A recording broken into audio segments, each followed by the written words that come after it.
I'm Ems, your Miss Bride to Be. Andito naman tayo ngayon kay Modern Events Management.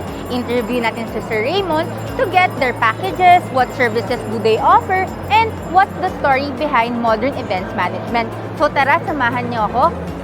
So hello mga ka-forever, andito na tayo ngayon sa Modern Events Management. I'm with Sir Raymond. Interview natin siya to get their packages, what services do they offer, ano bang kailangan yung budget mga ka-forever para makapag-prepare na kayo, no?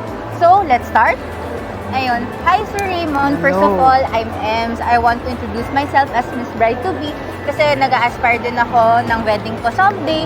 So, my first question po sana, ano po bang story behind this Modern Event Management? Ano po ba ang inspiration nyo? Basically kasi, nung nagwo-work pa ako, related din siya sa industry, sa wedding industry. So, syempre, parang when you want to start a business, gusto mo yung medyo related din doon kasi nandun yung experience mo eh. So, that's why nabuo si Modern Events.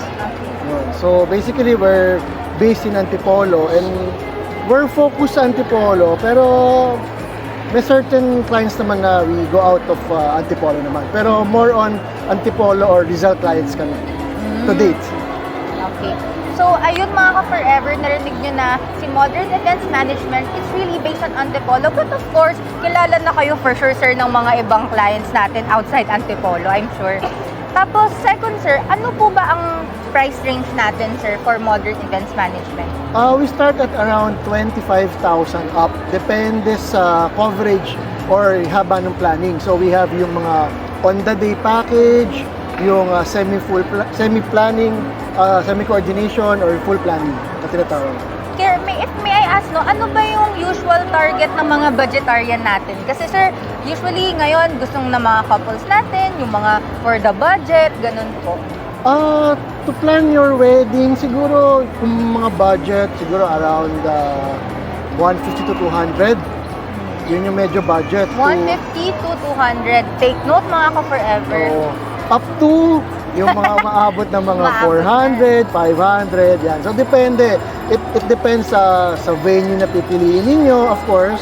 Venue o yung, kung mas kompleto, syempre, mas mataas. Yun. Yes. Ayun. So, sir, usually kasi ngayon, ang dami nating mga events na andito, mga tinignan ng mga forever natin, kasi naguguluhan sila, ano ba yung mga events na kailangan nilang pasukin. So, it's very nice to have na parang events management, no, sir? Kasi kayo na talaga mag-handle for them, hindi na sila mahihirapan. Yes, so marami kasing iniisip nila kaya nilang gawin or mag-prepare for their wedding. Pero mahirap. So, mahirap intindihin lahat ng mga dapat na i-consider, gano'n, no? Para to make your event na worry-free. Kung wala ka na masyadong stress. So, it's better to get an events planner talaga para mag-guide kayo from the start hanggang sa mismong araw ng event niyo. Ayun.